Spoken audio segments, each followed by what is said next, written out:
Welcome to the deep dive. Today, we're tackling something really heavy, something deeply psychological. Yeah, we're looking into the intense impact of violation, specifically when the trust you absolutely rely on for safety, for survival even, is broken. Exactly, and we're grounding this conversation in, well, a mix of sources. That's right. We've got formal psychological literature, some pretty raw counseling reports, and also personal accounts shared online, all centered on betrayal. Our mission today really is to give you a kind of roadmap to understand, not just cope with, the trauma of betrayal. And we're focusing quite tightly, actually. We're looking at what happens when the people closest to you, your attachment figures, become the source of immense pain. Which leads us straight to a formal concept, doesn't it? The sources really highlight Jennifer Freyd's work from back in '94. Yes, betrayal trauma, or BT. She defined it as trauma caused by someone or even an institution that the victim depends on, someone they're close to, reliant on for support. It's a really specific type of psychological injury. It absolutely is. And the theory is crucial because it connects the severity of the trauma directly to how much you rely on that person or institution. So it's not just about, say, a stranger hurting you. No, not at all. And it's broader than just partners initially. Think about abuse by a parent, or primary caregiver, or institutional betrayal. Like when a school or maybe a hospital covers something up or fails to protect someone. Exactly. The institution itself violates that trust. It's like a second layer of assault, really. Okay. But for this deep dive, for you listening, we're narrowing our focus. Yeah, we're zooming in on intimate partner betrayal, specifically infidelity. Because it's such a potent example of the key psychological features of betrayal trauma. Yeah, it really is.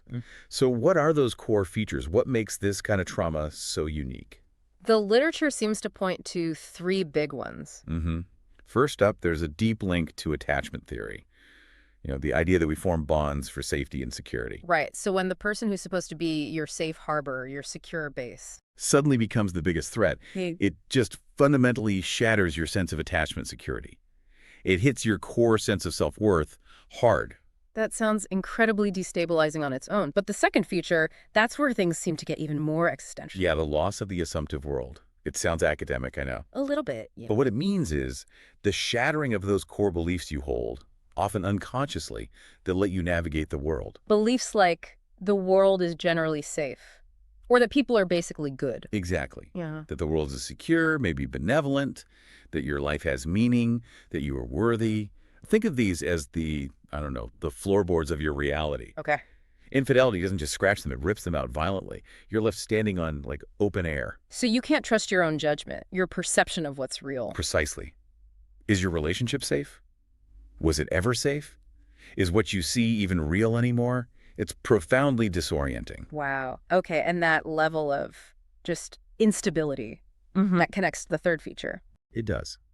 Dissociation. The betrayal trauma theory suggests that dissociation, that kind of disconnect from your immediate experience, memory, or perception, isn't just random. It's actually adaptive. Adaptive. How so? Like a survival mechanism. Exactly. Your brain is scrambling to cope with an impossible conflict. In situations where you're dependent, maybe even in danger, confronting the betrayal directly could mean risking the relationship itself, risking your survival, in a way. So the brain kind of walls off the painful truth to keep the attachment going. Sort of, yes. It suppresses conscious awareness of the trauma.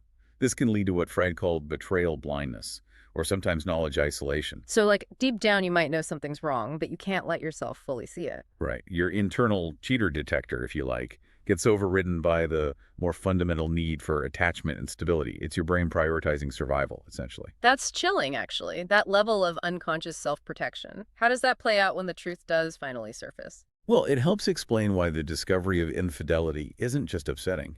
It's described as genuinely traumatic, disorienting. It's a sudden, violent collision with a reality you've perhaps unconsciously been avoiding, a breach of the unspoken rules that held your world together. And the sources we looked at are incredibly clear on this next point. The turning point for healing isn't always the affair itself. No, often it's about the disclosure dilemma.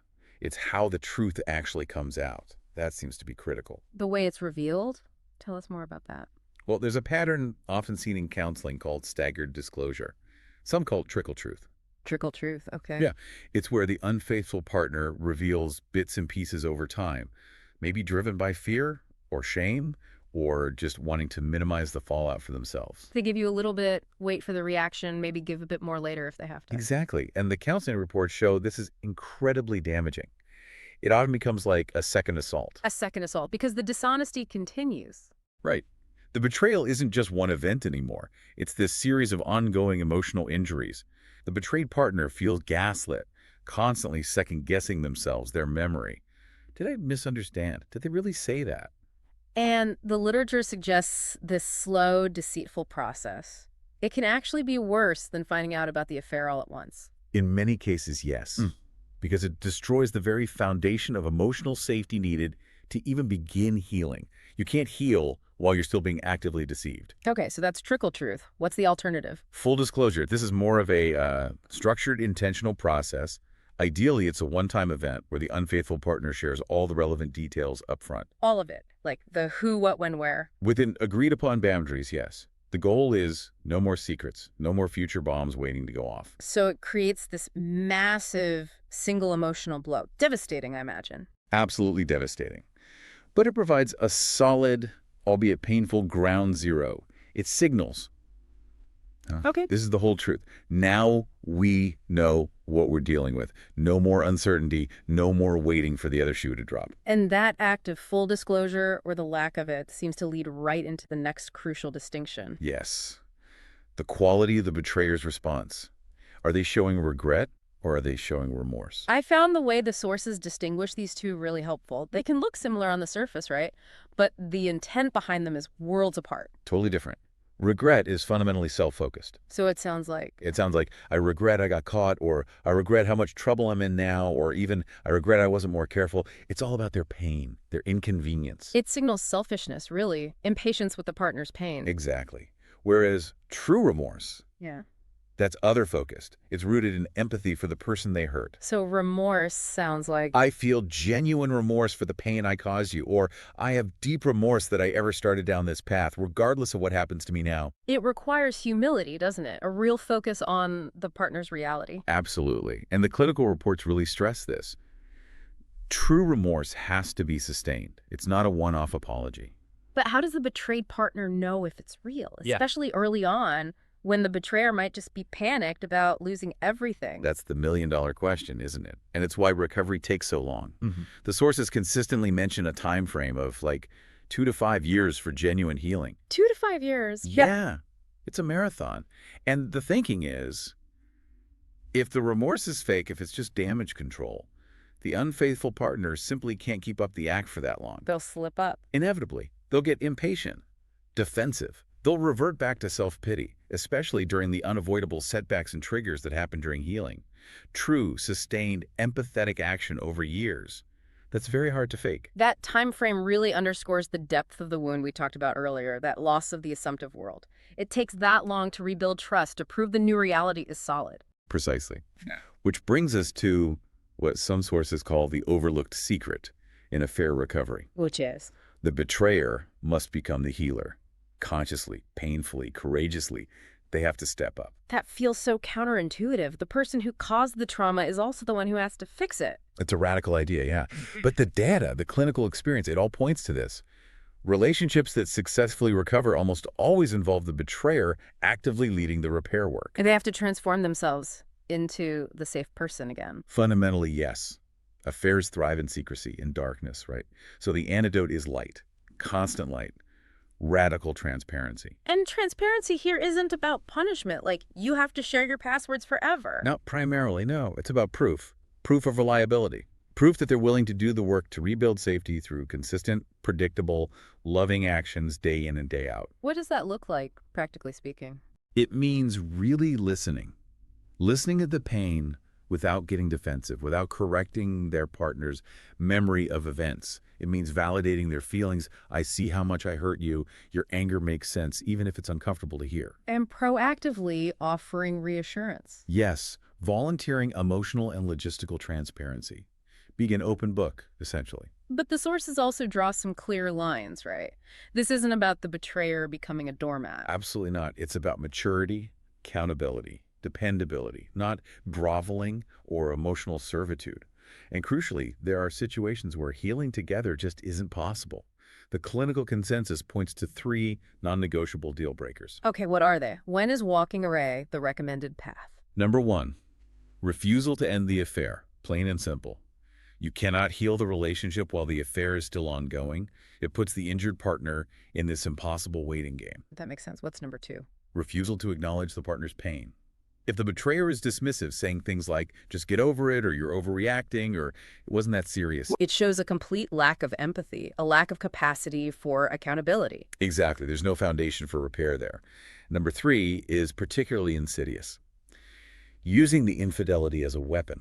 What does that mean? It means deliberately choosing an affair partner specifically to inflict maximum pain, like the partner's sibling or best friend, or flaunting the affair publicly to humiliate them. That demonstrates malice, not just poor judgment. Right. It suggests an intent so harmful that genuine remorse and rebuilding trust become virtually impossible. Those sound like very clear boundaries. Is there any gray area? Say, if the betrayer initially resists ending it, but then quickly does after seeing the real consequences. The clinical advice tends to be quite firm, especially on the timing of ending the affair.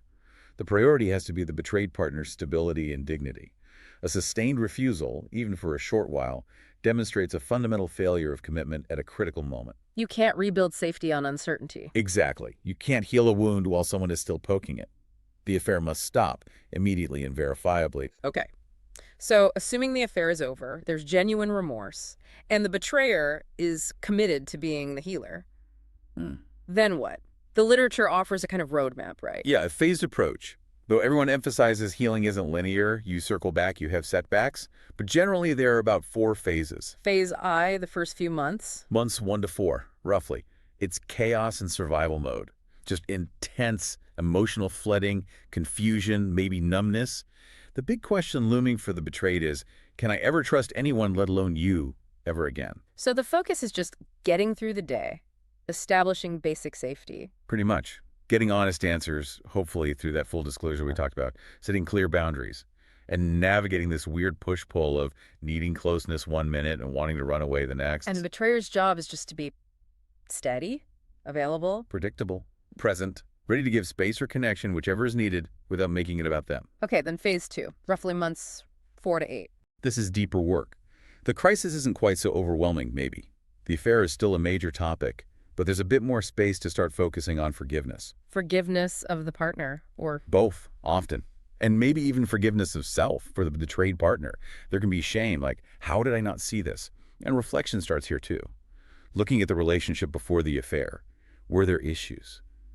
Vulnerabilities. and the betrayer's role is still active. Oh, absolutely. Consistent, empathetic amends, showing they understand the work isn't over just because the initial shock has passed, validating the ongoing pain. Then phase 3, maybe months 8 to 12. Strengthening connection. This is where, hopefully, the affair itself stops being the main topic every single day. The focus shifts from managing the crisis to actually redefining the relationship for the future. So working on communication, rebuilding intimacy. Yeah, authentic communication, intentional efforts to reconnect emotionally, physically, creating new positive experiences together, trying to rebuild that shared life. And finally, phase 4, month 12 onwards. Sustaining the connection. The big danger here, the sources warn, is complacency, getting comfortable again.